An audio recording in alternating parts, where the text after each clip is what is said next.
Hello बच्चे लोग, आज जो ये मैं लेक्चर लेके आया हूँ, ये लेक्चर है इम्पॉर्टेंट क्वेश्चन को लेकर के। सीबीएसई बोर्ड जो कि 17 तारीख को होने वाले हैं इकोनॉमिक्स का पेपर, उस इकोनॉमिक्स के पेपर में मोस्ट प्रोबेबल क्वेश्चंस, मोस्ट बोले तो एकदम इम्पॉर्टेंट क्वेश्चंस हैं ये जो मैं अभी आपको करवाने जा रहा हूँ। ये सारे इंपॉर्टेंट क्वेश्चंस हैं, कुछ के तो आंसर्स मैं बताता जाऊँगा और कुछ के आंसर्स आपको खुद ढूंढने होंगे। ये क्या कम है कि आपको इंपॉर्टेंट क्वेश्चन मिल गए, है ना, वो क्वेश्चन जो कि आने ही वाले हैं। इसमें से बहुत सारे क्वेश्चन आप देखेंगे जो कि बिल्कुल एग्जैक्टली आ गए हैं, इसलिए इसको पूरा पढ़ना बहुत ज़रूरी है। अगर आप ओवरनाइट स्कोर करना चाहते हो तो इसको ज़रूर देख लेना, ठीक है। तो शुरू करें, क्वेश्चन नंबर 1 से स्टार्ट करते हैं। देखो पहला क्वेश्चन क्या है, पहला क्वेश्चन पे ध्यान दो। In order to control the money supply in economy the central bank में, in order to control the money supply, money का सप्लाई है, सप्लाई को कम करना है। सप्लाई को कम करने के लिए सेंट्रल बैंक क्या करेगी, इनमें से क्या करेगा, इनमें से क्या करेगा, सेल दी सिक्योरिटीज करेगा in the open market. Security sell किया, पैसे किसके पास आ गए, सेंट्रल बैंक के पास आ गए, रिजर्व बैंक ऑफ इंडिया के पास आ गए।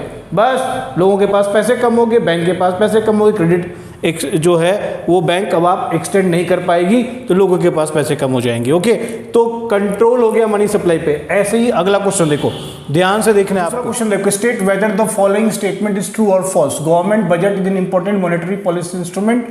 और अभी इस क्वेश्चन के अंदर क्या हो रहा है, सारे 1 मार्कर क्वेश्चन डिस्कस कर रहा हूं। दूसरे नंबर में 2 पार्ट है, disinvestment each a capital revenue receipt of the government, capital receipt of the government, ठीक है ना, डिसइन्वेस्टमेंट। अच्छा, effective demand is defined as by fill in the blank with the suitable definition. Definition में से इसका answer ढूंढ के इसमें डाल देना है। 2 components of money supply are, देखो मनी सप्लाई के 2 कंपोनेंट क्या है, ध्यान से पढ़ना है मनी सप्लाई, समझ में आई बात। उसके बाद देखो, state whether the following statement is true और false. Expected obsolescence is included in depreciation. Expected of, yes बिल्कुल सही बात है ये। तो कुछ चीजों के उत्तर मैं बताता जाऊंगा क्योंकि वीडियो मेरे को शॉर्ट रखनी है, जल्दी जल्दी आपको आंसर क्वेश्चंस आपको बता देने हैं। तो आंसर्स नहीं बताऊंगा, बहुत सारे क्वेश्चन के कम बताऊंगा, बट क्वेश्चंस आपके पास आ जाएंगे जिसका आंसर आप ढूंढ लोगे, आप चतुर व्यक्ति हो। चलो, fiscal deficit can be estimated using the formula. Formula डाल दो यार, fill in the blanks with the correct formula. Formula डाल दो, फिस्कल डेफिसिट का फॉर्मूला याद कर लेना है, ठीक है। अब देखो, ये असर्शन रीजन का क्वेश्चन है। असर्शन दिया टू इंक्रीज एक्सेस डिमांड, फिर से ये बैंक का क्वेश्चन है। Central bank starts purchasing securities from the open market. अब यहां पर ये हो गया रीजन, ये पोर्शन रीजन का है। Reason to maintain aggregate demand, RBI use only qualitative methods. अब देखिए, ये यहाँ पर दोनों को इंटररिलेट करोगे, इसमें to maintain aggregate demand RBI use only qualitative methods, ये गलत है, आपका रीजन गलत है। और to increase excess demand central bank starts purchasing securities, हाँ ये सही है, ऊपर वाला सही है, तो असर्शन ठीक है और इसका रीजन जो है वो गलत है। अब आगे बढ़ते हैं, अब आगे वाले को देखिए, अगले क्वेश्चन को देखिए, अगले क्वेश्चन को 8वें को देखिए। अब यहां पर आ गया क्या, आपका गैप है, is one of the most important source of demand of foreign currency. One of the most important source of demand for foreign currency. तो इस गैप को बढ़ना है, क्या है, one of the most important sources of demand for foreign currency. Foreign currency का demand कब होगा, फॉरेन करेंसी का डिमांड क्या इंपॉर्टेंट सोर्स है फॉरेन करेंसी का डिमांड, इंपोर्ट, ठीक है। State whether the following statement is true और false. As per Keynesian theory in economy full employment can never be exist. अब state whether the following statement, ये true false का question हो गया। True या false आपको लिखना है, ट्रू है या फॉल्स है ये आपको बता देना है इसमें।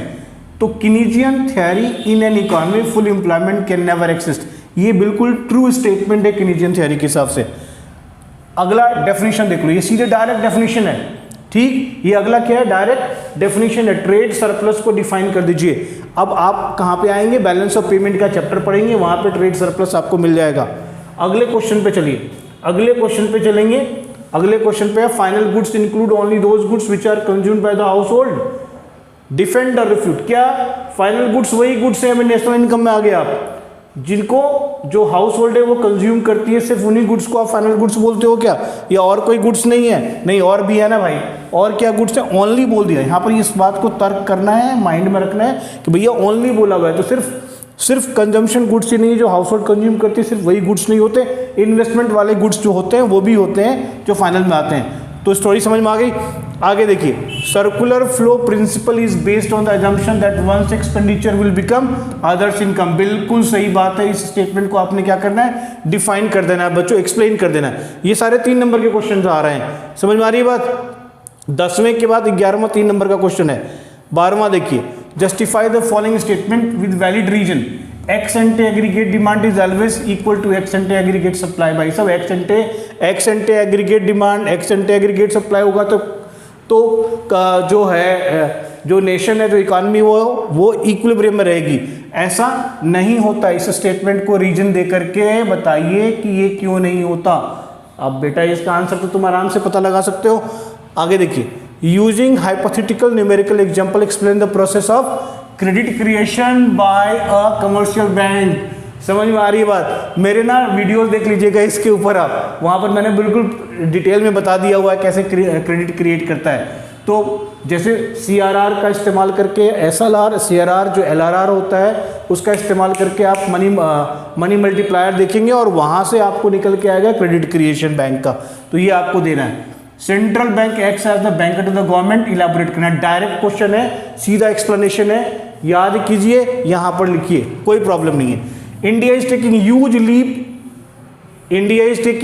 Leap in the index of ease of doing business. ये करंट जो आपका गवर्नमेंट है, मोदी साहब का जो गवर्नमेंट है, उन्होंने ये पॉलिसी निकाली ईज ऑफ डूइंग बिजनेस, यानी कोई भी देश विदेशी जो है कंपनी आ सकती है, आकर के अपना बिजनेस आसानी से यहाँ पर कर सकती है। एक ही प्लेटफॉर्म पे जाकर के सारी अप्रूवल्स उसको मिल जाती हैं। Shifting their production base to India, बिल्कुल सही बात है। MNC जो है अब प्रोडक्शन जो है वो फैसिलिटी दूसरी जगह से इंडिया में लेके आ रही है। In the light of the above statement comment upon the flow of foreign exchange and it's likely impact on the Indian economy. Question बोला किस पे, फॉरेन एक्सचेंज पे। देखो ये डायरेक्ट क्वेश्चन नहीं है, इनडायरेक्ट क्वेश्चन है। यहाँ पर आपको इस पॉलिसी के बारे में पता होना चाहिए। आपको मालूम है जैसे ही MNC इंडिया में आएगी, फॉरेन एक्सचेंज का फ्लो क्या होगा, ऊपर जाएगा।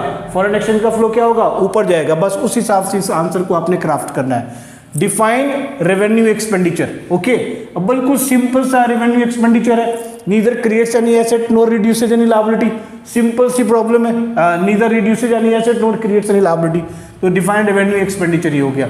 Distinguish between direct tax. अब देखो ये सिंपल सा क्वेश्चन है, direct tax and indirect tax का क्वेश्चन है, बजट में आता है, समझ गए। तो डायरेक्ट टैक्स का मतलब वो सारे टैक्स जो डायरेक्टली किसी के ऊपर लगाया जा सकता है और उससे कलेक्ट किया जाएगा। इनडायरेक्ट का मतलब होता है कि ये लेवी किसी और पे होता है, कलेक्ट कहीं और से होता है, दैट इज इनडायरेक्ट टैक्स। अब देखो यहाँ पर तुमने क्या करना है, change in stock from the following data तुमको कैलकुलेट करना है।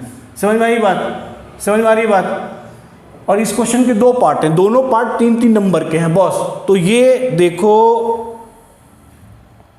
ये रहा A पार्ट और B पार्ट। तो A पार्ट में तुमको क्या है, तुमको निकालना है calculate the value of change in stock from the following data. 3 number का ये पार्ट हो गया और बाकी पार्ट जो है ना 3 नंबर का define real gross domestic product, ये तुम्हारा 3 नंबर का होगा। तो यहाँ पर डेफिनेशन हो गया रियल ग्रॉस डोमेस्टिक, यानी ये जो GDP है वो कांस्टेंट वाली GDP जो होगी वो तुम्हारी होगी रियल ग्रॉस डोमेस्टिक प्रोडक्ट। जो कांस्टेंट प्राइस पे होगी वो होगी रियल ग्रॉस डोमेस्टिक प्रोडक्ट। समझ में आ रही है बात। फिर से मैं रिकमेंड करूंगा वीडियो देख लो, वहां पर सारा क्लियर है। अब यहाँ पर देखो तुमको तुमको क्या है, क्या करना है, change in stock from the following data. Formula लगा लो यार, क्या सब दिया हुआ है, सेल्स दिया हुआ है, net value added factor cost, subsidies, ठीक है, change in stock, depreciation, intermediate consumption, ये सारे चीजें आपको इन्फॉर्मेशन दी हुई है। और change in stock from the following data, change in stock निकालिए, ठीक। और ये कौन से मेथड में है, वैल्यू एडेड मेथड के अंदर ये सारी चीजें आपको आ रही है। सेल्स माइनस क्या होता है फॉर्मूला, जो फॉर्मूला होता है उस फॉर्मूले का इस्तेमाल करना है। समझिए वैल्यू एडेड का फॉर्मूला जो होता है, वैल्यू ऑफ आउटपुट का जो फॉर्मूला होता है उस फॉर्मूले को आप यूज करेंगे, फटाफट ये क्वेश्चन का आंसर निकल जाएगा आपका। आगे देखिए, discuss briefly the 3 components of income from property and entrepreneurship.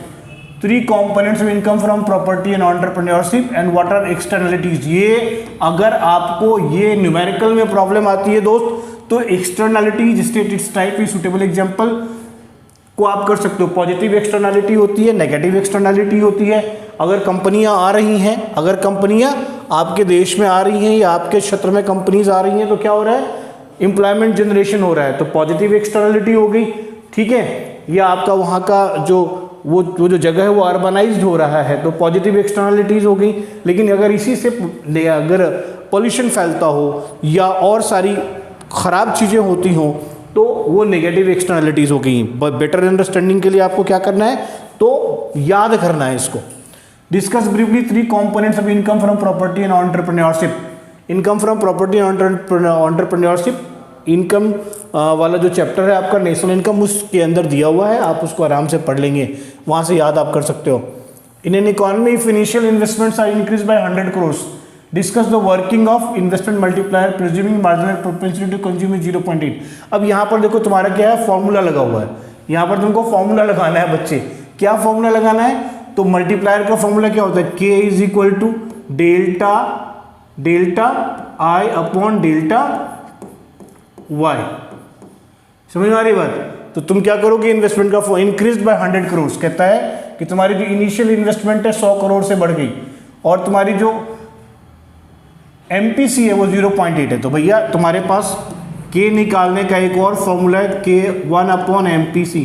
समझ में आ रही बात। तो 1/MPC से के निकाल लो और के निकल गया तो डेल्टा आई तो दिया हुआ, डेल्टा वाई निकल जाएगा।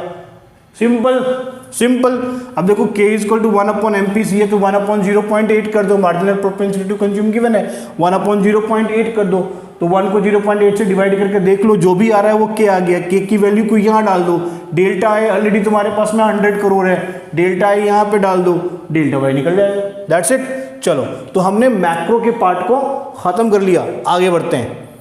इंडियन इकोनॉमिक डेवलपमेंट में आते हैं। यहाँ पर तो सारे के सारे डायरेक्ट क्वेश्चंस होंगे, सारे के सारे क्वेश्चंस आपको बुक से या जो भी आपके पास में स्टडी मटेरियल है वहाँ से इसके आंसर्स को डायरेक्टली देखना है। During India first 7 5-year plan the government of India adopted which policy to protect domestic industries. अब इसको खोलना है, बंद करना है। अडॉप्टेड, ये जो क्लोज्ड पॉलिसी थी ना, भारत की जो पॉलिसी थी वो इम्पोर्ट सब्सटीट्यूशन की पॉलिसी थी और उस पॉलिसी को भारत ने अडॉप्ट किया था ताकि अपनी डोमेस्टिक इंडस्ट्री जो है ना वो प्रोटेक्टेड रहे।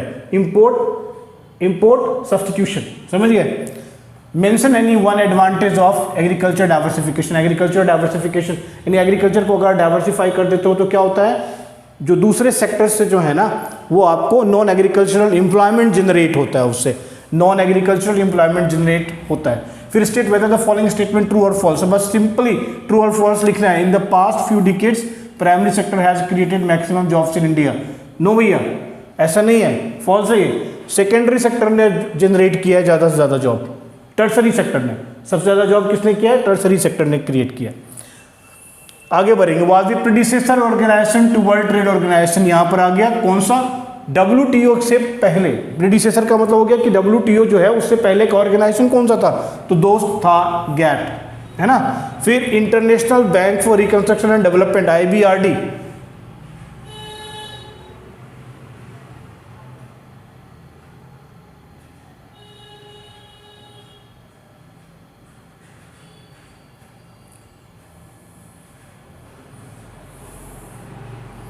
ठीक है।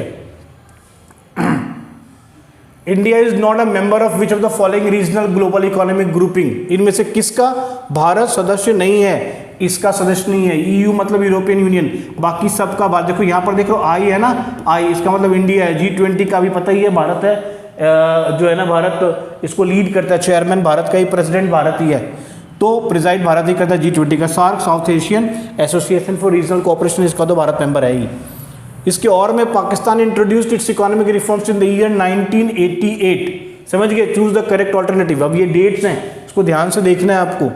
State whether the following statement is true और false. Self help groups are an example of micro credit organization. बिल्कुल सही बात है, ये सही बात है, ठीक है ना। जो SHGs हैं वो माइक्रो क्रेडिट ऑर्गेनाइजेशंस की तरह आते हैं। The main aim of Great Leap Forward was to ensure rapid increase in primary secondary tertiary sector in China. Choose the correct alternative. तो ग्रेट लीप फॉरवर्ड हो गया सेकेंडरी, समझ गए। ग्रेट लीप फॉरवर्ड का जो सिस्टम था, great Leap forward में जो सिस्टम था ना बच्चों, वो क्या सिस्टम था कि हर के बैकयार्ड में, हर एक घर के बैकयार्ड में एक इंडस्ट्री लगानी है, इसलिए वो सेकेंडरी की बात हो जाती है। State any one outcome of implementation of economic reforms 1991। ये बहुत ही अच्छे से आपको बताना है, ग्लोबलाइजेशन, प्राइवेटाइजेशन और लिबरलाइजेशन। तो एक को बताना है आपने। Arrange the following events in the chronological order and choose the correct answer from the given alternatives.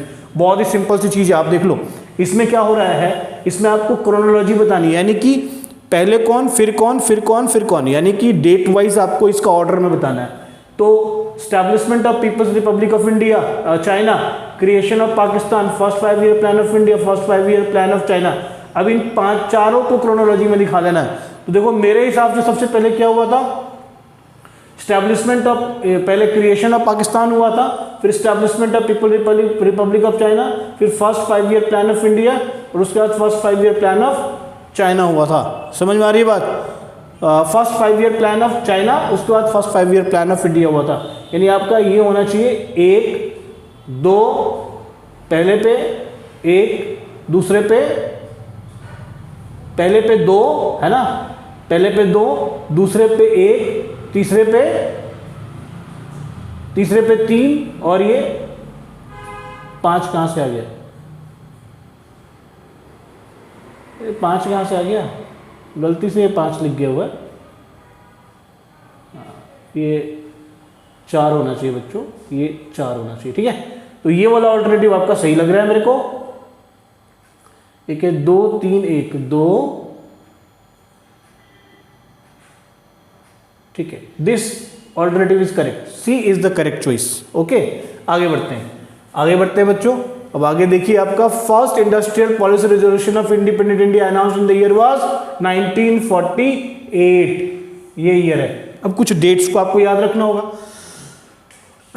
Human capital formation gives birth to innovation, invention and technological improvement. ये 3 number का question हो गया।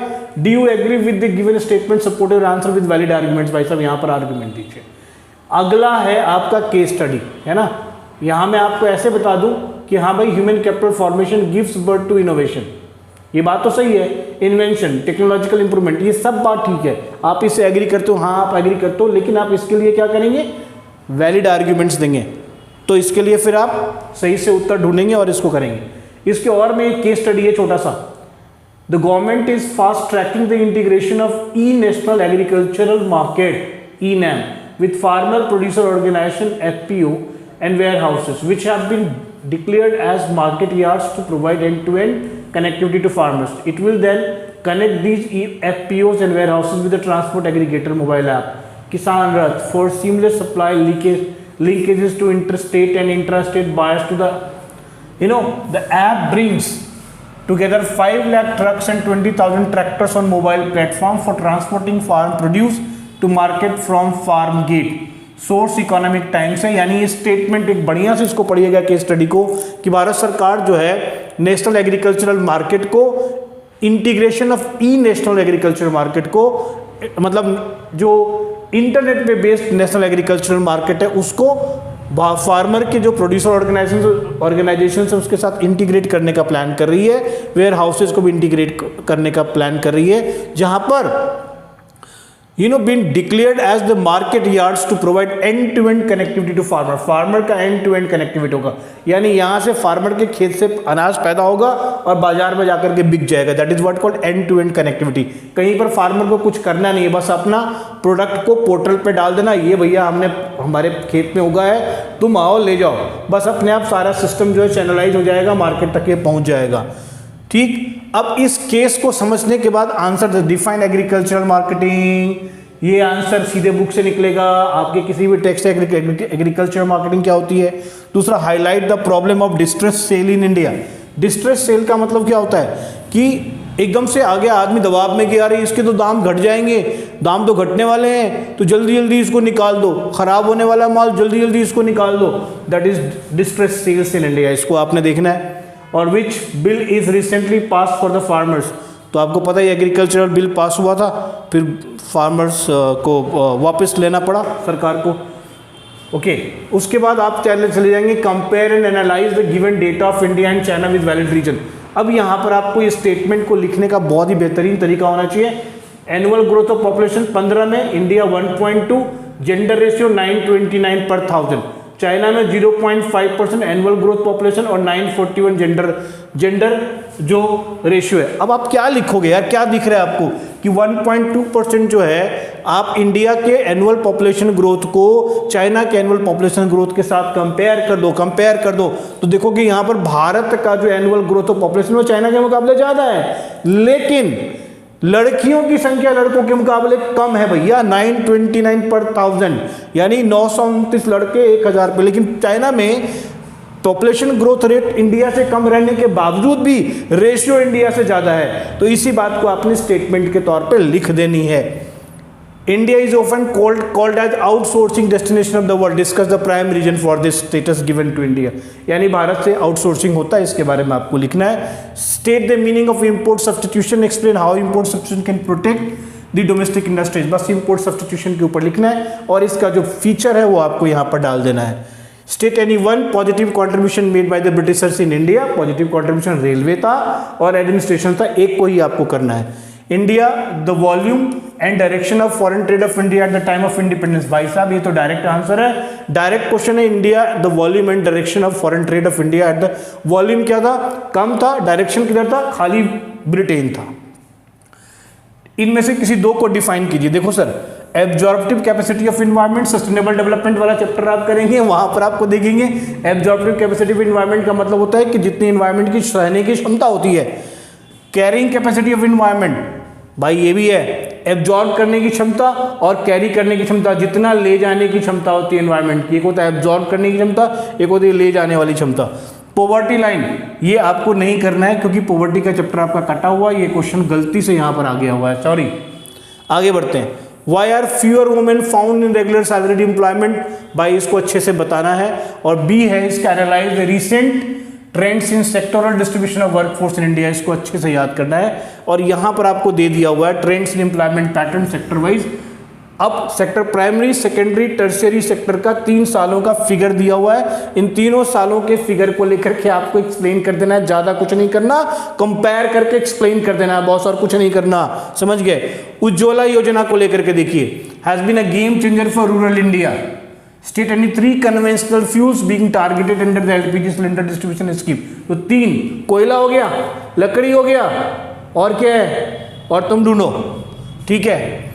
और इसके बदले answer, Indian health system needs stronger dose of public expenditure to cure itself, justify the given statement with valid arguments.